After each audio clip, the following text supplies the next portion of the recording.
Hello everyone, welcome back again to this live section. Thank you so much for tuning in. So guys, I'm going to be sharing something so good for you guys today. And I want you to know if you're doing anything at the moment, can you just leave it and come and listen to what I have to tell you guys? So my people listen well. This channel it stands for one thing, the unconditional release of Mazenam. Every message, every video, every heartbeat here beat in cynic with that mission, the liberation of Ndigbo. Who is Nnamdi Kalu and what's the Biafra struggle? Born in 1967, Nnamdi Kalu is a British Nigerian war political activist and the leader of the indigenous people of Biafra. He launched Radio Biafra from the UK around 2009 and formally was founded IPOB in 2012, pushing for Biafra's independence peacefully.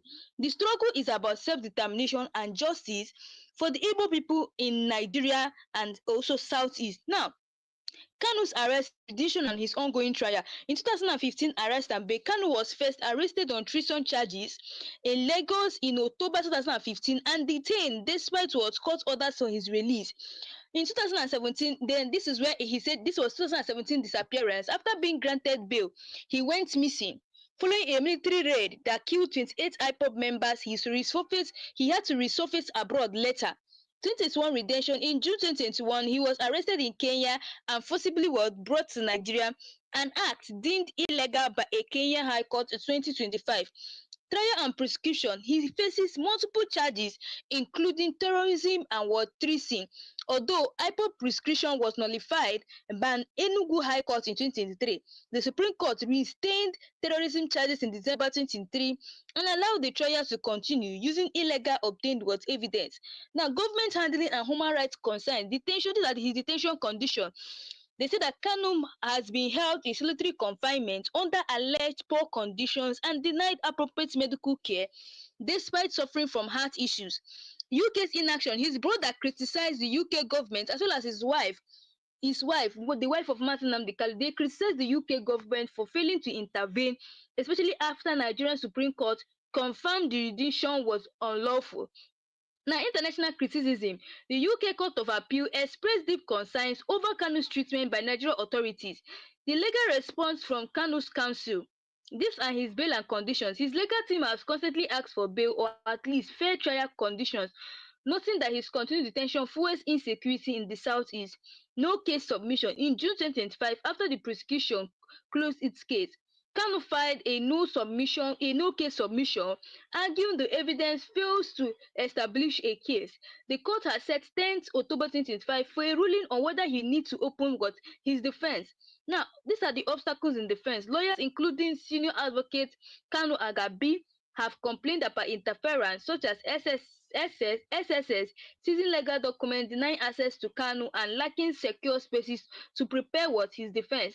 Now, Kanu's ongoing trial, rooted in years-long detention, questionable rendition, shifting legal grounds, and contested was evidence, cast serious doubt on the fairness of the process. His lawyers argued the move is politically what motivated and violates his rights. Now, many people have asked him that to me, like I always tell you guys, people have been telling me that Simon Ekpa and Mazenam Dekalo, they are not one, and I keep asking myself, why do people like to equate these two people? The fact that these people are two separate individuals, it doesn't mean that they are not the same thing. These people are fighting for one, but they are fighting for the same thing. They're fighting for Biafra coming to pass in Nigeria. They're also fighting for Ndigbo. So I sometimes when people tell me that, oh, I'm supporting Martin and anytime I talk about Martin and Decalo and I'm not talking about Simon Ekpa, they'll come and tell me that why am I not talking about Simon Ekpa? Like these two people are the same thing. If I talk about Martin and Decalo, I'm also talking about Simon Ekpa. There are two of them are the same people. There is no difference between these two people. There's no difference. So when I see people, they come out and tell me that I have received a lot of backlash from people saying that why am I not talking about Simon? I do talk about Simon Ekpa. And also, I also talk about Mazin. So anytime I talk about Mazin and Dukan, I'm as well talking about Mazin Namdi and talking about Simon Ekpa. Mazin Namdi has been in detention for 10 years, and the 6 years he spent in DSS dungeon. And Simon Ekpa has also been detained. Yes, he was also detained. And guess what? He detained, but he was, detained in Finland, in even a well-conditioned even prison. in a way condition prison. So I don't see any reason why someone will come out and tell me that why am I not talking about Simon. I talk about Simon Ekpa. Like I always say, I use this platform to agitate for the release of Mazi Nnamdi Kanu and Simon Ekpa. These two people, it's not like I'm not in a, I'm just here to say the truth and nothing more. I only state the fact. Though people just want me to be saying what they feel, what they want to hear. But that is not it. The problem of Ndigbo is not always the government in Abuja, not always the north or the west. Sometimes it is us. Disunity, pride, the unwillingness to follow a leader we did not personally choose. We know too much, we argue too much, and we scatter too much. Our overintelligence sometimes becomes our downfall. Instead of standing behind one strategy, we have 50. Each person believing there is the only way. That is why divide and conquer work so easily against us. History is clear. Anytime Ndigbo stood as well, we become was unstoppable. But when we are divided, nobody needs to fight us. We fight ourselves. So people try to drag me into unnecessary quarrels, between factions. They come into my comment section, they painting a picture of a rift between Mazi Nnamdi Kanu and Mazi Simon Ekpa, trying to pull me to one side. Hear me clearly. I respect Mazi Nnamdi Kanu so well. I also respect Simon Ekpa so well, very much. I respect the groups that these people belong to and the struggle they represent for Ndigbo. But I do not belong to any of these groups. But I respect those groups that they belong to, but I don't belong to any of them. I do not speak for them. I speak for Ndigbo as a whole. I'm here to speak for Ndigbo as a whole and to agitate for the release of Boss Mazi Nnamdi Kanu because I so much respect that man. And I speak from my conscience. Now my focus is the larger picture. The freedom and dignity of Ndigbo. I am not here to push a fashion interest. There's been a time that anytime the lawyers of Mazi Nnamdi Kanu they do something bad or they go against the law or this, I tell them the honest truth. I come out and tell you what Mazi Nnamdi Kanu lawyers did is not good. I state the fact. I have staked the facts here. So let's be realistic, on comparing Kanu and Ekpa. It doesn't make sense. Let's be realistic here. One man has been in detention for over 10 years, with 6 of those years in DSS dungeon. The other one, which is Simon Ekpa, was arrested just months ago, maybe a year at most, and even in an advanced country with better prison conditions. How can you now equate these two? Like who does that? How can you equate these two people? This is not a competition. There is no rivalry between Nnamdi Kanu and Simon Ekpa. These two men complement each other. They love each other. And in reality, anytime I speak about Kanu, Simon Ekpa benefits too. Anytime you see me here talking about Nnamdi Kanu, just know that I'm also talking about Simon Ekpa because what the two collaborate. They collaborate. So, this is a message I'll be telling to everybody. This is a message I'm giving to everybody. Both my angry commenters, both my to the fancials and angry comment people that are saying that I'm always talking about. This is a message for them. From now on, I will devote time and resource to speak about Simon Ekpa too. But please, if you come to my comment section, you need to calm down. Sometimes it feels like there's an innate anger, to pick a fight if I don't say what you want to hear. I'm speaking now to some in the USIP and Biafran Republic government in SI. Calm down and listen. I'm preaching for the same thing you are preaching for. This is not a generalized attack. Even people from Kanu's faction have insulted me before, although they have, tuned it down now. There was a time I made a video of Mazi Nnamdi Kanu where I was saying there was a time they released the currency, the Biafran currency, and his image was not there. And after some time, the deputy prime minister first release did not have his picture, right? And it was added later. It was after everything that they added his picture later. Then I called it out as as a disrespect to Kanu because in this Biafran struggle, hierarchy must be respected. But even in my criticism, I was not what malicious. On my platform, I have never spoken negative about anyone or anyone out of hate.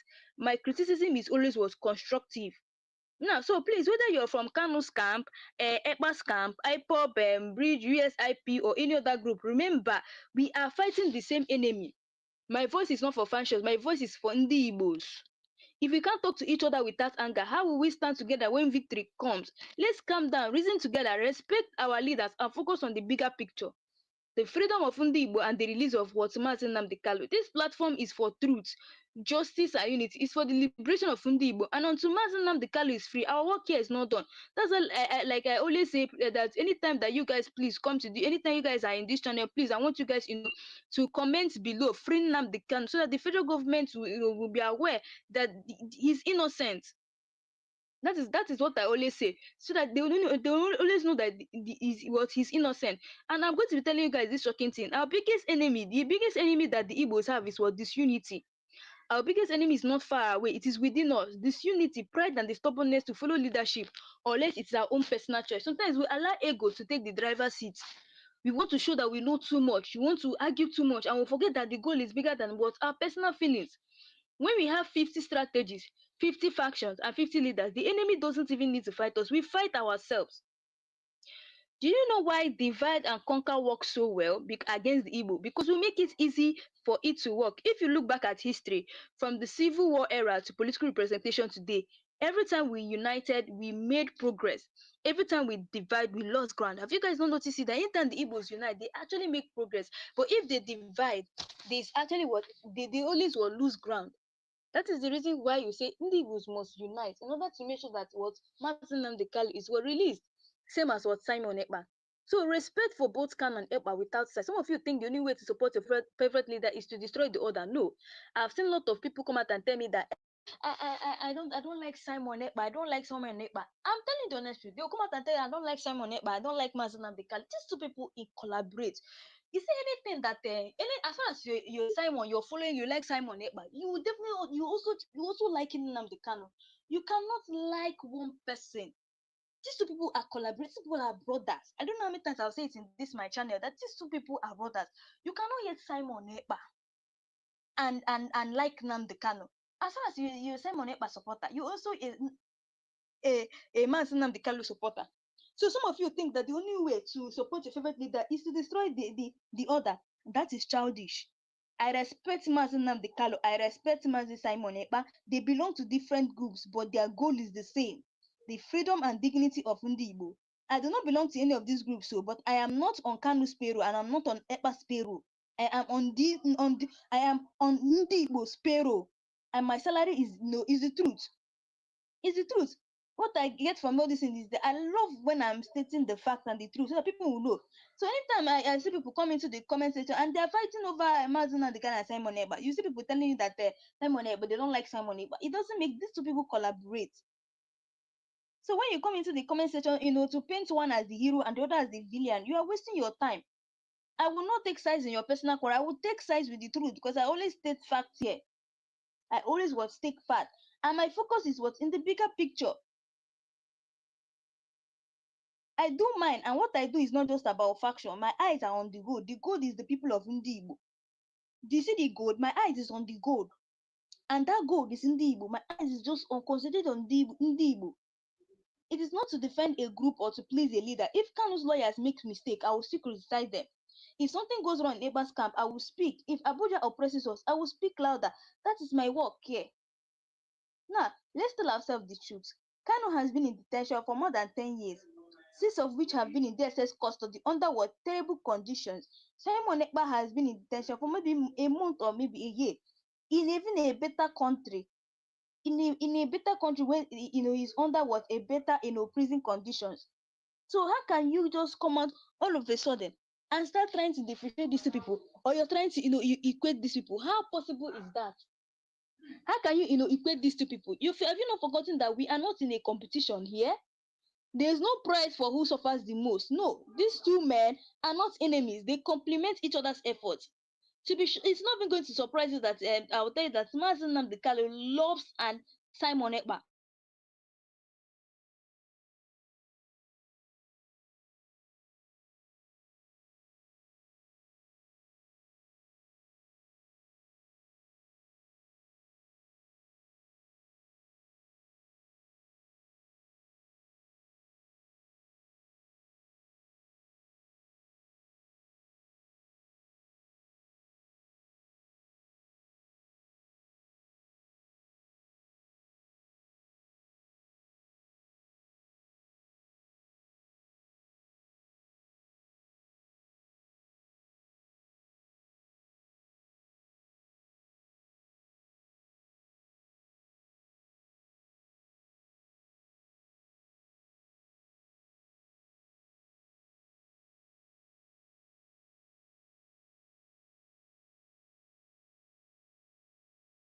What effort? So every time I speak about Kanu, it benefits Eba's struggle. Every time you speak you speak about Eba, it benefits what Kanu struggle. So, but some of you are too blinded by loyalty, to see that. So, I'm going to still be, covering some Simon Ekpa's case as well as Martin Namdekalu too. But you need to understand that these two people are the same. Anytime I'm talking about Martin Namdekala, I'm still talking about what Simon Ekpa. They are the same. I'm still talking about it, because I've seen a lot of people saying that no, I'm not covering Simon Ekpa. Don't worry, I will soon start covering Simon Ekpa's case too. I'll soon start telling you guys updates about Simon Ekpa, because these two people are what brothers. That is one thing you guys need to understand, that they are brothers, and there's nothing anybody can do about it. And what Simon Ekpa is doing, yes, Mazen, what he's doing, he's trying to support Nnamdi Kanu. Yes, his struggle, he's trying to support his struggle. That is what Simon Ekpa is doing. All these things you see, that is what he's trying to support him. So guys, let's go on now. The moral argument of Mazen Nnamdi Kanu's release, national healing. Releasing Kanu could start a reconciliation process between the Nigeria state and Ndigbo, similar to South Africa's truth and war reconciliation model. Now, into hostilities. His detention fuels with violence and mistrust in the southeast. Freedom could calm tensions and restore investor worth confidence. Now, medical issues and solitary confinement make continued detention was inhuman. The Supreme Court admits his rendition from Kenya was illegal, yet still allows prosecution to proceed. Similar high-profile political detainees in Nigeria have been granted bail or released on political grounds, but Kanu's case is treated well differently. Selective application of the law creates the perception of ethnic bias. Showing now in political implications for Tinubu, showing mercy through the constitutional prerogative of mercy could boost his image as what a unifier. For the North and South divide, prolonged detention feeds narrative of domination and what marginalization. Now, international relations, continued detention despite court rulings risks what diplomatic tension with the UK and right bodies. Now, Kanu's case has exposed deep divisions within the Igbo political class. Some leaders support his release openly, and others remain silent, for political gain. IPOB factions and pro-Biafran activists sometimes clash in strategy. Kanu's release could provide a single and authoritative voice. Disunity plays direct into the hands of those who want the Igbo voice weakened politically. Yes, so international law and precedent. Extraordinary rendition without due process violates multiple UN treaties Nigeria has signed. If this stands, it sets a dangerous precedent that the government can kidnap any descendants abroad without due process. The Kenya court ruling against rendition strengthens Kanu's international legal position. The Southeast economy has been battered by sit-at-home protests sparked by his detention. Manufacturing hubs in Aba, Onitsha, and Nnewi will lose millions weekly due to lockdowns. Releasing Kanu could help end the sit-at-home cycle and revive economic productivity. Security in trials, prisons, and during protests was cracked down.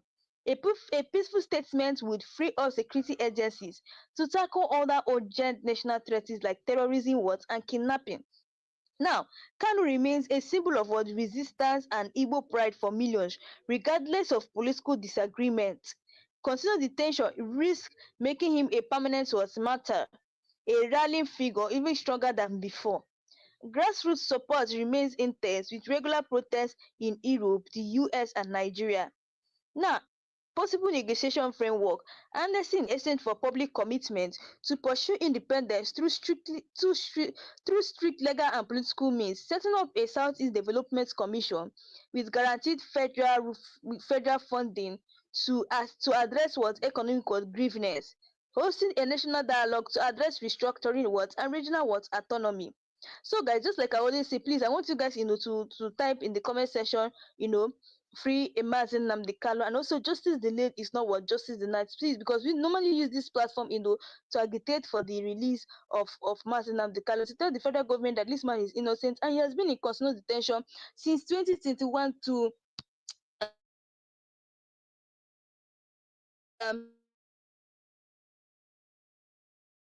Please don't forget, drop your below, because I really want this live session to be interactive session. Drop your comment. Tell me what are your questions. Drop your questions below, because we'll be looking after this. We're taking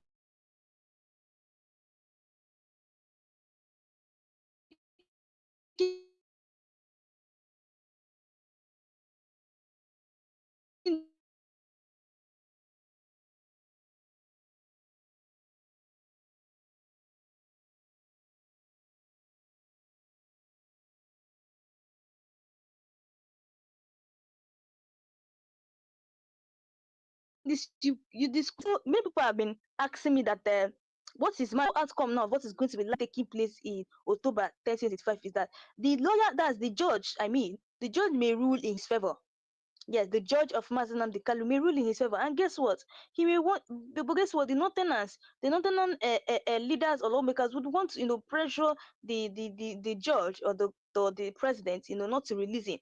But on October, then the judge is going to likely, know what, rule in his favor. So let's go on. The DSS dungeon conditions.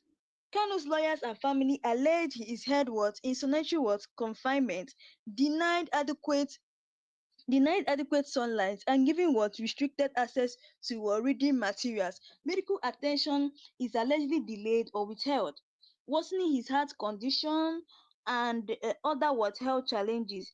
He's reportedly allowed very limited visitation, making it hard for his legal team to prepare what effectively, making it hard for his legal team to protect what to sorry, making it hard for his legal team to prepare what effectively. Now, court disobedience by the government.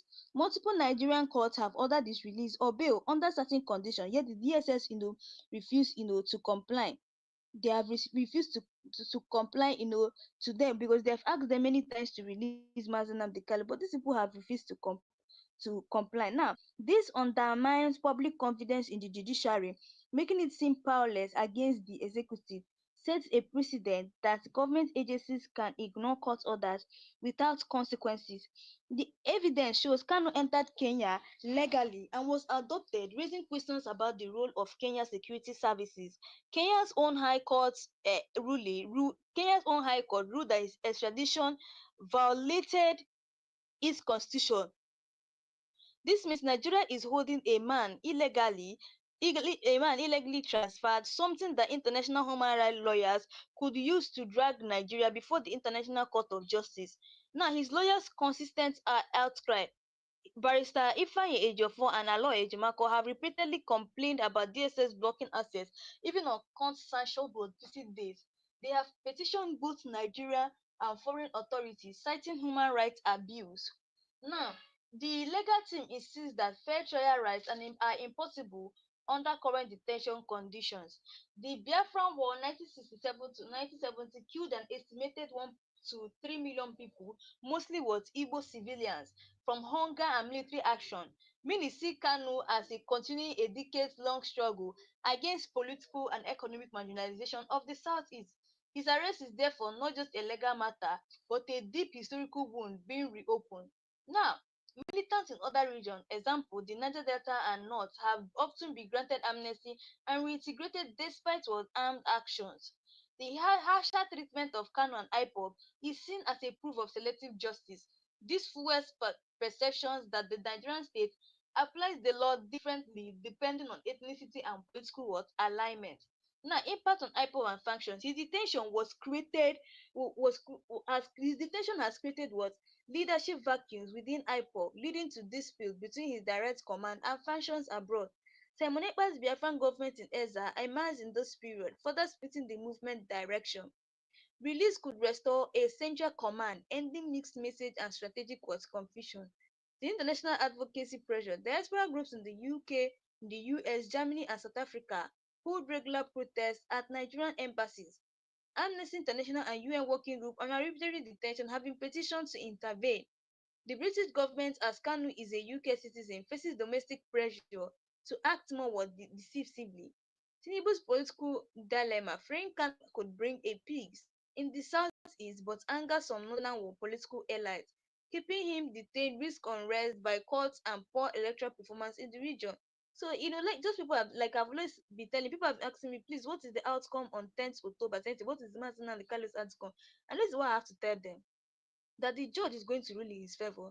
Yes, the Judge Omotosho is going to rule in Kanu's favor, but the northern allies are not going to allow, they're going to be pressuring the judge, both the president, not to free Nnamdi Kanu. So even at the end of the day, even if the judge rules in his favor, they will still not, maybe they will still wouldn't want to release him because of the northerners who have put so much pressure in Justice James Omotosho and the president, making them, maybe they will tell them that if you release Mazi Nnamdi Kanu, a lot is going to happen. So that fear alone, they wouldn't want to release him again or set him free. So also keeping another Tinubu's political dilemma is this: keeping him detained risk unrest, boycott, and poor electoral performance in the region. Tinubu could frame the release as an act of national healing to gain what political mileage. Now, ongoing Monday lockdowns in the southeast have caused loss of schooling for children, business shutdown, and what increased poverty. These were initially ordered to protest Kanu's detention. His release could end them overnight. Now, many families now resent both the government and IPOP factions for the disruptions. Now, the danger of radicalization: younger Igbo activists, seeing the government's refusal to release Kanu despite court orders, may lose faith in peaceful activism. This could lead to more extreme movements or armed struggle in the future. A peaceful resolution now could prevent a generation of security crisis. Yes, it could. So guys, please don't forget that if you're new to this channel, please don't forget to click the subscribe button, and please type in the comment section free Mazi Nnamdi Kanu, because we use this platform to agitate for his release and to tell the Nigerian government that he's innocent and he needs to be released. Now, the question of due process: Kanu's trial has been repeatedly postponed with shifting justifications. The government sometimes introduces new charges mid-trial, creating uncertainty and undermining fair trial principles. This action violates both Nigerian law and international human rights norms. The role of DSS and military influence: the Department of State Service has allegedly interfered in court process, seizing documents and blocking lawyers. Military involvement in civilian trials violate Nigeria's legal separation of power. This creates a chilling effect for lawyers and activists alike. So psychological toll on Kanu: solitary confinement, uncertainty, and political pressure contribute to mental stress. Prolonged detention without a fair trial can cause PTSD, depression, and long-term health consequences. His mental well-being is as critical as the physical health.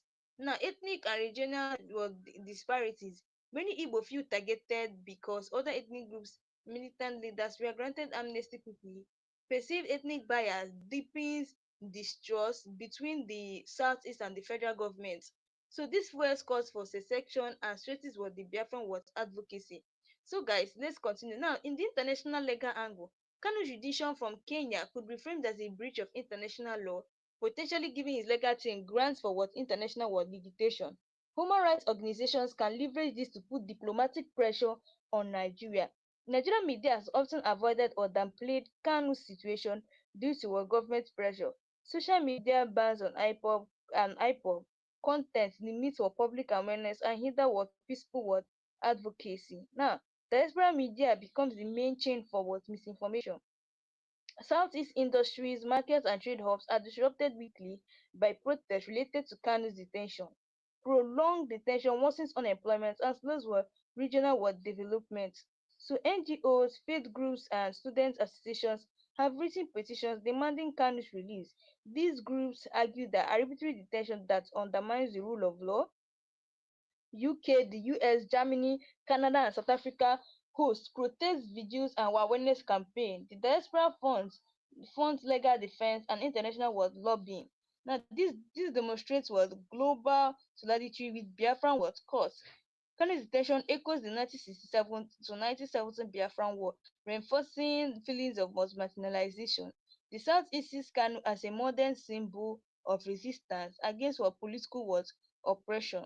Now, Kanu's symbolic role: beyond political leadership, Kanu embodies Igbo pride, cultural preservation, and his historical memory. Now, attacking Kanu is perceived as attacking the Southeast identity itself. That's like I always tell Bola Ahmed Tinubu, if your plan is to attack the South, it's not going to work because if you're trying to attack Nnamdi Kanu, maybe Bola Ahmed Tinubu wants to attack Nnamdi Kanu, what he's trying to say is that he's trying to attack every Igbos. Yes, every Igbos and also every Southeast, because they must really take their revenge if Bola Ahmed Tinubu touch Mazi Nnamdi Kanu. So negotiation versus confrontation: Kanu's release could open the door for negotiation and structured dialogue instead of violent confrontation. A peaceful approach could set a model for conflict resolution, across Nigeria. So keeping Kanu in detention could unintentionally elevate him as a martyr. This could intensify protests, international security, and eventual radicalization. Influential Nigerians and international leaders have repeatedly called for fair trial and human treatment. Ignoring this cause increases Nigeria's reputation risk abroad. So prolonged detention divides non-communities between pro-Kanu and pro-government sentiment. So guys, please, before I want you guys to please drop your questions below, because we'll be taking your questions one after the other, and also tell me what you guys really think. Also, don't forget that there's a normal ritual we normally do in this channel. Please type in the comment section free Nnamdi Kanu. And also, I want you to watch what Maxwell Okpara, his lawyer for Nnamdi Kanu, have to say about his continued detention and what the federal government are doing to him. And I'll be right back. Please don't forget. When the president calm down, the reason Nnamdi Kanu have a discussion with him. You have been having a discussion with bandits and the so-called repentant Boko Haram. Tell me the offense of Nnamdi Kanu, because he's agitating for self-determination, which is his own constitutional fundamental rights granted to him by the Constitution and the law. Well, the government's angle is not because of the agitation, because they know that everyone has a right to agitate. But they said the way he was going about it, like and then people were being incited. Well, that's even not what I'm what of the one the wife of the president incited people during the election? The wife of the president, he incited people that Igbo should go. What of the one Oba of Lagos said that Igbo should go and fall into lagoon? What of those that came out and said that Igbos will not vote? If you are not voting for APC, you will not vote. What happened to them? Has anybody been arrested? That Nnamdi Kanu said something, then you now term that thing he said as is a terrorist, is a crime of terrorism. You charge him for terrorism. His own lawful organization that is registered in almost all the whole countries in America and Europe and Asia, and you now came to Nigeria, you term it a terrorist organization. Now you are now saying that now that IPOB is being recognized in almost all the whole countries, America and Europe. So you are now saying that America, France, Germany, they are recognizing a terrorist organization because you don't want anybody to agitate. You want to suppress anybody. If you talk, kill him, suppress him, jail him. In a country that is predicated on constitutional governance, it cannot work like that. Okay, let's get back to the ministerial nomination of Bianca Ojukwu, because you said he took away one from Anambra and brought in another. But remember that the president took away the minister based on the KPI results that came out, which he was not even the one, that did the evaluation. It was the result given to him with which he did that, meaning that if actually the minister had performed, above board in the KPI, he wouldn't have had any reason to remove her rather. Now, still on that ministerial list, we have 48 of them, am I right? And we have 36 states in this country, including FCT 37. So, apart from Southeast, that have only 5, every other region have more than 6, apart from Southeast. Now, check since 1999, we have been having series of presidents. Let's use what is going on now. The president is from where? Vice is from where? Speaker is from where? Senate President is from where? CJN is from where? Court of Appeal President is from where? National Industrial Court President is from where? Chief Judge of Federal High Court is from where? And they are saying that the people of Southeast belongs to this country. Are you sure Max, are you sure you're not? I mean, it's just like what I said too. I mean, isn't it time we started to be less sentimental about this diversity? We have to apply it now. We are saying that the only people that are qualified to hold on this position, nobody from South is qualified. On what basis? Are you saying that but the chief of Naval Staff is from the Southeast? Huh? The chief of Naval Staff? From where?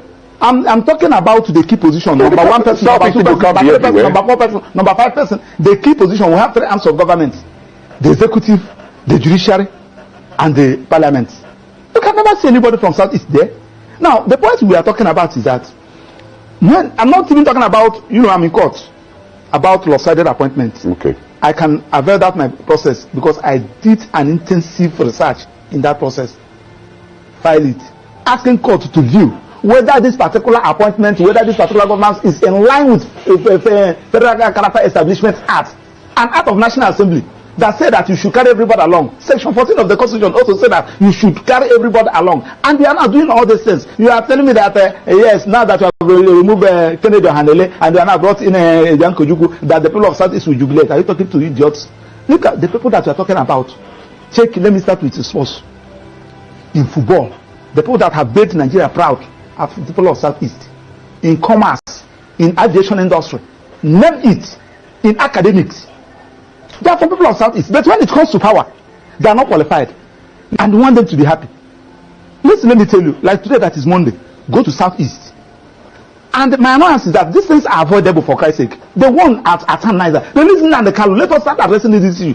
This early morning, somebody sent me a clip, something they posted, that they said from, I think they said next week, maybe the next 2 weeks, that there will be nothing like federal courts in the whole of Southeast. What do I mean by federal courts? Federal courts, National Industrial Court is a federal court. Federal High Court is a federal court. Court of Appeal is a federal court. Now, the people the judges that are there, most of them are not Igbos. Majority of them are not Igbos. How should you risk somebody to go and preside in the Court of Appeal or the judicial division, Oka Judicial Division, Enugu Judicial Division? How can you appoint somebody to go and preside in Federal High Court in the Southeast, National Industrial Court in the Southeast? And you are not even thinking about all this, and the judges are not even thinking about So the point we are talking about is that when there is a problem, look for a solution. Personally, somebody like us, we are not even, I'm defending Ndigbo, one of his lawyers. So when they say so you people are not doing what you're supposed to do, the person that is calling you, don't even know him. He's using the hidden number to call you. You don't even know what they're talking about. The only thing that you went to court and you were unable to bring Ndigbo out. They're not even safe. Okay, Maxwell, let me ask you this, because from what you're saying, I've also heard IPOB many times deny, allegations of being involved in some of the killings that happen in the Southeast and some of the, the ills that we see in the society. Even the sit-at-home in question, IPOB has also claimed that he has not asked anybody to sit at home. I don't know, get my point. So the point I'm making is that from what you're saying, it would look as if what you're actually trying to say is that it's because Nnamdi is being held, yes, that is why, the ills in the society in the Southeast has escalated. Does it have anything to do with him? That is what you're saying? Do you know why? Nnamdi, IPOB is his initiative. He established it, he organized it. Now, when you now kidnapped him or adopted him, and unlawfully, because the Supreme Court have said that he was unlawfully brought into this country, and you kept him incommunicado, everybody on his own. This one we kill, you said at IPOB. This one we maim, you said at IPOB. Everybody on his own. That's why I asked you the question, who is IPOB? The IPOB is Nnamdi. So Nnamdi, if Nnamdi is out, he will know who is who. Simon Ekpa will talk his own, Emma Powerful will talk his own, this one will talk his own, this one. Who is IPOB? That you are even talking. Simon Ekpa is in Finland. Emma Powerful, I don't know where he's operating from. Another person is operating from somewhere. Issuing threats. Just like the one somebody told me. I don't even know where that one is coming from. So the easiest way to do is the one that you know. Nnamdi. Then tell Attorney General, as he discontinue the charges against the president of Mieti Ala Kato, discontinue that of Showore, they are all terrorism. Tell them to discontinue that of Nnamdi, and allow Nnamdi to agitate. It is his right. I told you here the other day. You see, that's where the problem is, really. The guarantee, that there will not be problems, even if Nnamdi is, because you're saying allow him to agitate, and he goes about it the way he used to, like, the government have actually feared. That may also create more problems, don't you think? Let me tell you, there are some things that you asked me the other day whether they are talking about condition giving Nnamdi. I told you one question. I say, if you give Nnamdi condition that he feel after meeting up that condition, he will still live like a human being, so be it. But when you give him condition and you are removing that made him a human being, he will tell you no. What is that made you a human being? That thing that makes you a human being is your ability to exercise your fundamental rights. And when somebody said, now I'm going to employ you here, I will be paying you $500,000 every month, but you will not talk, you will not move out, you say, do away with your job. When somebody said, I'm going to release you, but I'll cut one of your hands, say no. The agitation for self-determination is a fundamental right.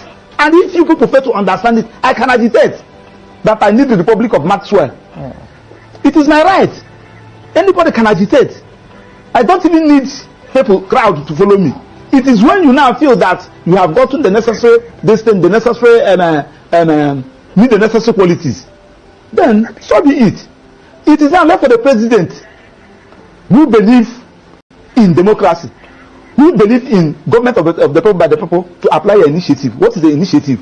Release the person. Start addressing all those issues that gave rise to this agitation. It has been there. Uwazirike was agitating during Obasanjo. A lot of people were agitating. So now that you have arrested, you come down Uwazirike that time. Nnamdi Kanu came up. Now that you have arrested Nnamdi Kanu. So today I'm wearing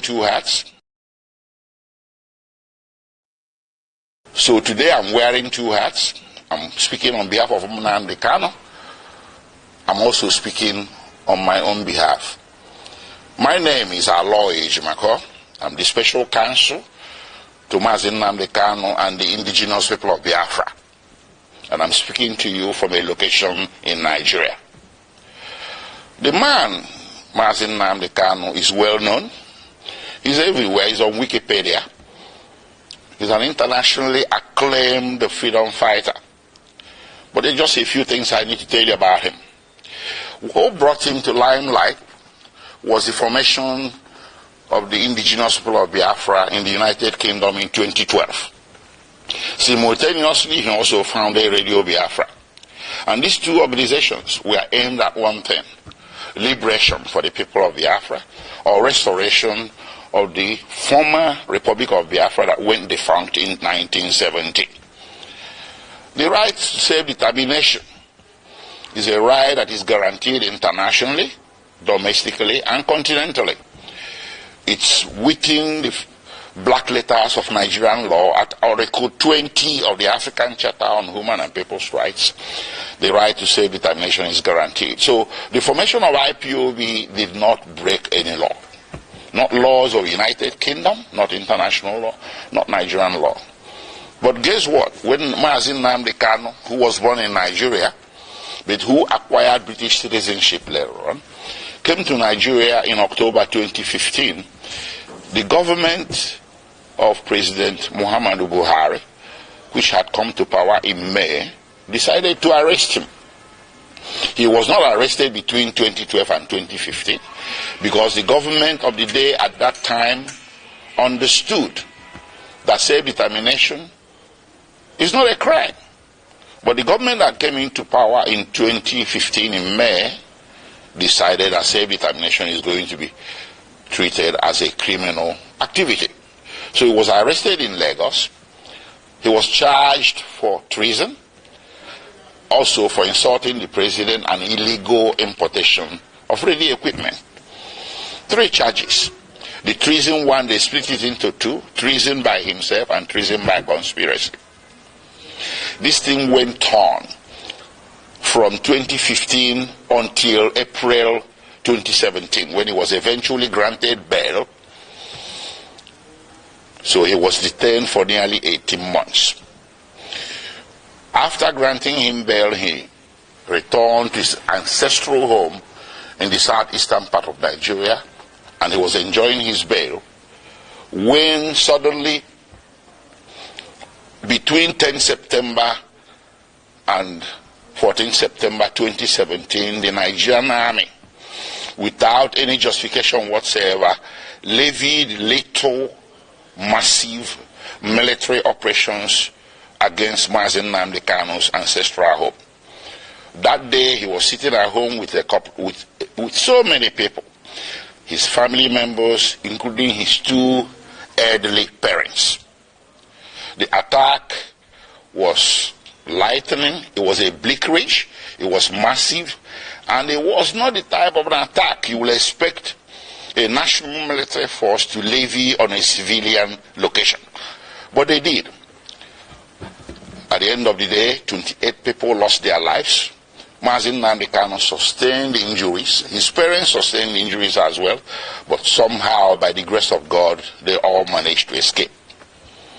From there, the rest is history. And because there was a national and international manhunt for him by the security forces, which rules of engagement was to shoot, not to maim. If you see Nnamdi Kanu, if you encounter him anywhere, shoot not to maim. Not to maim, but shoot to kill. That's what they went there to do on 10 September, but they didn't succeed. But it went on. They went on in a manhunt. So Nnamdi Kanu was forced to flee the municipal boundaries of Nigeria in search of safe haven overseas. Eventually, in May 2021, he settled in Kenya. He entered Nairobi and settled in Kenya somewhere. He never knew that Nigerian security forces, the international branch of it, were laying in wait for him. They led an ambush for him. So on 19th June 2021, he drove himself to Jomo Kenyatta International Airport on a personal errand.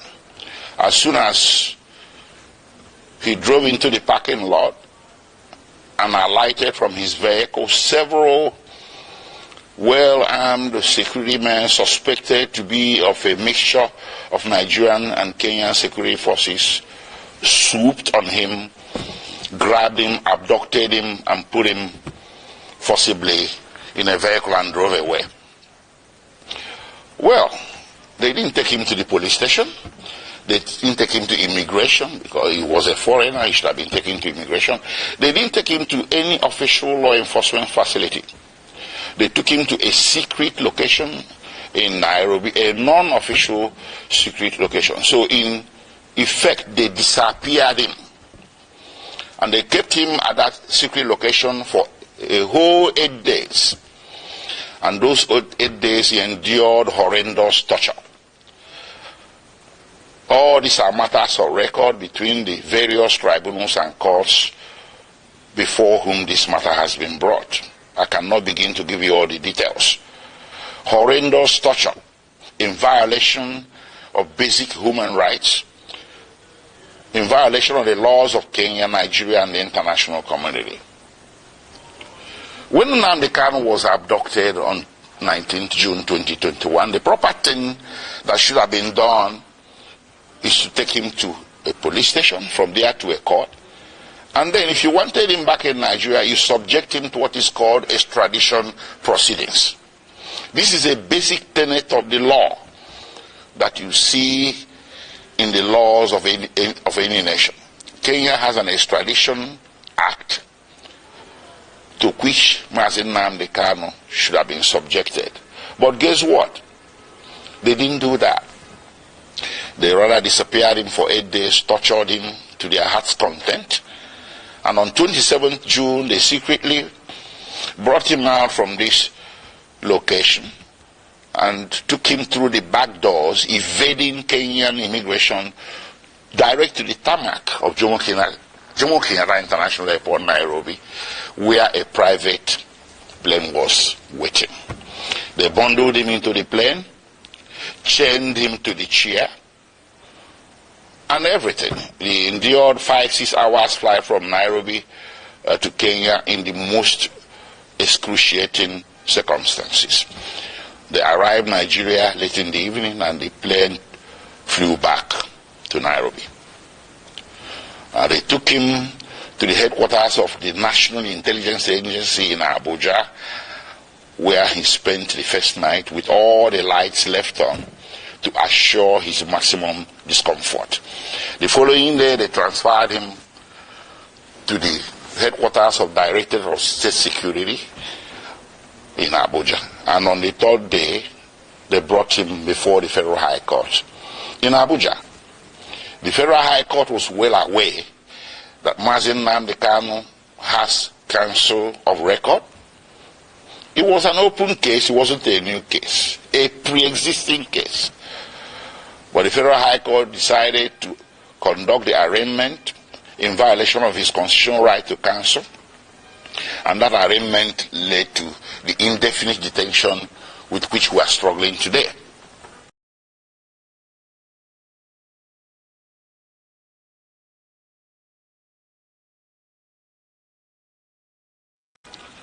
Anyways, taking you back a few steps, the little military invasion of 2017 was not unrequited, judicially speaking.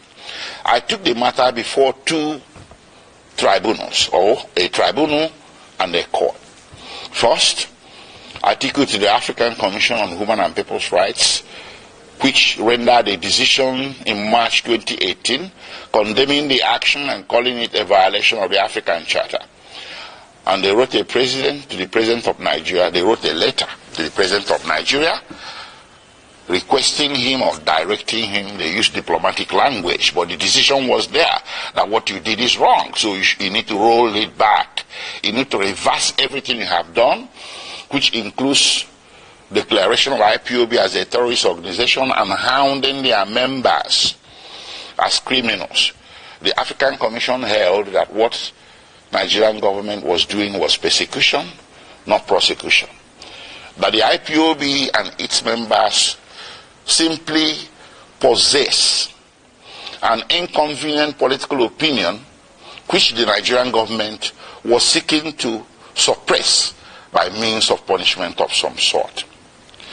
And they asked or directed Nigerian government to reverse itself. Nigerian government never did. Rather, it escalated. Well, subsequently, I went to a local court, a high court in Abia State in eastern Nigeria. I sued the Federal Republic of Nigeria, the Nigerian Army, and other parties who were confederates in that attack of September 2017. And in January 2022, fortunately for us, we won. The High Court made an order.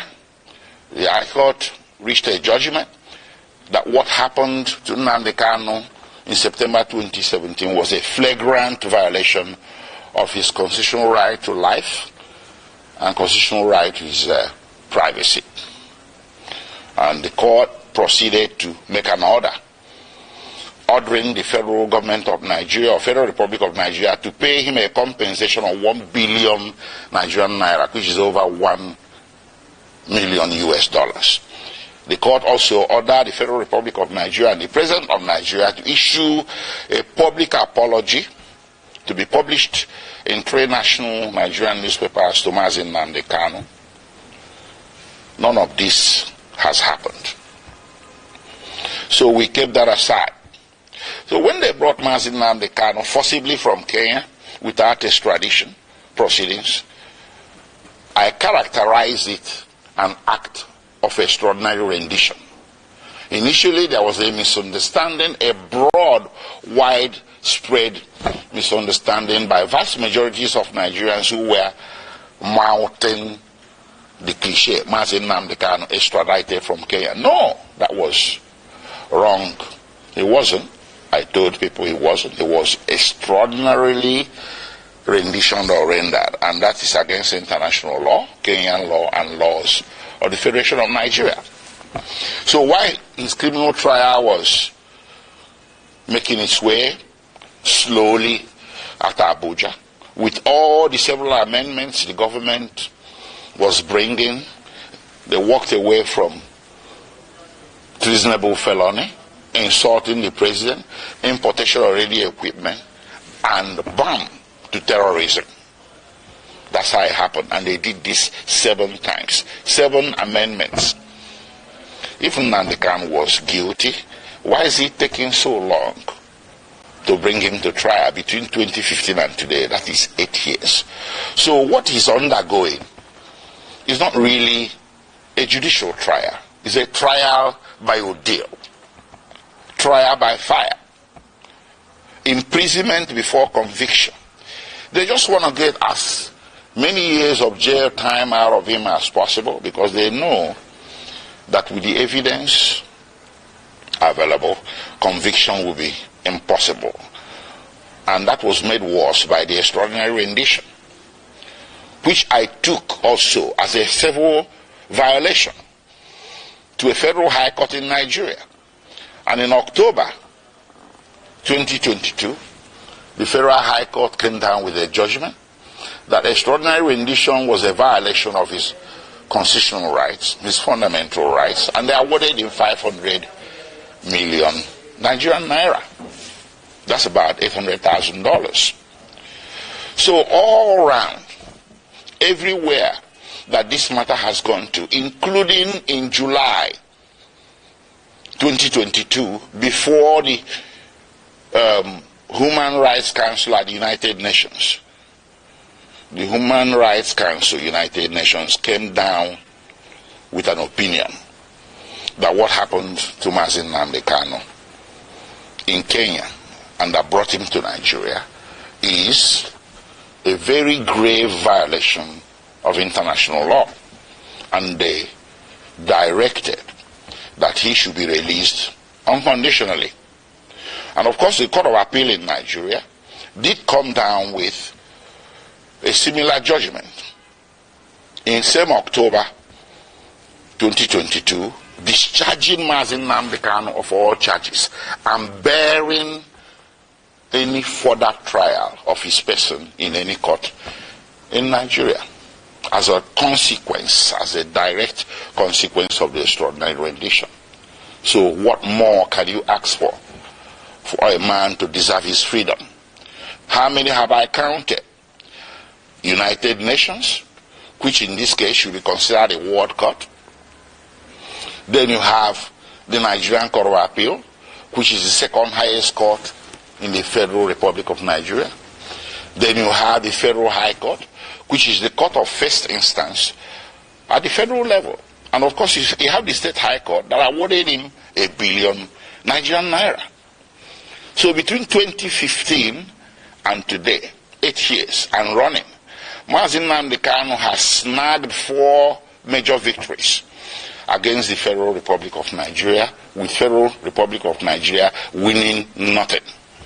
What more do you need as stark evidence, affirmative evidence that what is happening here, ladies and gentlemen, is an act of persecution, not prosecution? It's time to end it. On his behalf, I will ask all men and women of goodwill everywhere in the world to speak up. There was this saying about Jews. When they came for the Jew, you said nothing. When they came for the Jew, you said nothing because you're a trade unionist. Then when they came for the trade unionist, you say, well, I'm a scientist. You said nothing. They took the Jew, they took the trade unionist, and then when they came for the scientists, nobody spoke for you. Nnamdi Kanu is a poster boy for all the injustices that a great race, the Igbo people, and their cousins in the former eastern Nigeria have been subjected to since the founding of Nigeria. These injustices became more public because since 2015 they have been escalated. So how do you fight back? You fight back by telling the system, I want out. I want my own country is not a crime. It does not require a bullet. It doesn't require muscular military law enforcement. What it requires is sitting across the table and talking about it. A lot of nations have been founded on referendum.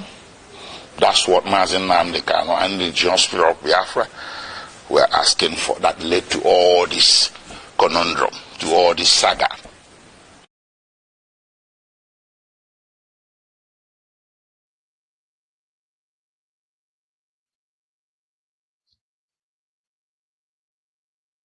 So guys, I'm sure you guys have listened to what the lawyer of Nnamdi Kanu said, which is Aloye Jimako. You guys heard everything he said in details, right? So just like I always told you guys, please, I want you guys to be dropping your comment below because we'll be taking it one after the other. Now you can see on the screen, someone said Nigeria will only move forward when they treat all tribes equally or not marginalize Igbos for any reason. Just like I always said, that is nothing but the truth. This person that just said this thing stated the right thing. Nigeria will only move forward when we treat all tribes equally. The fact that they're doing marginalization and marginalizing this one is not going to help us in any way. It is not. It's not going to help us. So Nigeria will only move forward when they treat all the tribes equally and stop this their marginalization of Igbos in any reason. And also another thing is that the Igbos should come together. Most importantly, Ndigbo should come together. They should bring unity among themselves. I've heard different cases whereby they say, oh, Southeast governors are not even, they're not even united. They're not even coming together to make sure that Mazen Namdi is released. And it's true. They're not saying anything about the release of Mazen Namdi. And that is, that is actually what's terrible. It is really terrible. So guys, please don't forget to drop your comment below. Just like I always told you guys, we use this platform to agitate for the release of Mazen Namdi. So please, if you're new to this channel, if you're just coming across this channel for the first time, please do well to subscribe. Hit the subscribe button, like and share this video. And also please turn on the notification button to be getting all the latest news in this channel, especially anytime we drop a new update or a new video. So guys, and also please don't forget that there's a normal ritual we normally do in this channel. Please do well to type in the comment section free Nnamdi Kanu, and also justice delayed is not justice denied, because we use this platform to agitate for the release of Mazi Nnamdi Kanu. So guys, that's all we have for today, and also thank you for watching. I'll see you guys again in my next live session. Also, don't forget that he will be coming to court on the 10th October 2025, and I'll be giving you guys latest update about Mazi Nnamdi Kanu and everything concerning him and everything about his court update, and as well as Simon Ekpa too. So guys, thanks for watching, and see you guys again in my next live section.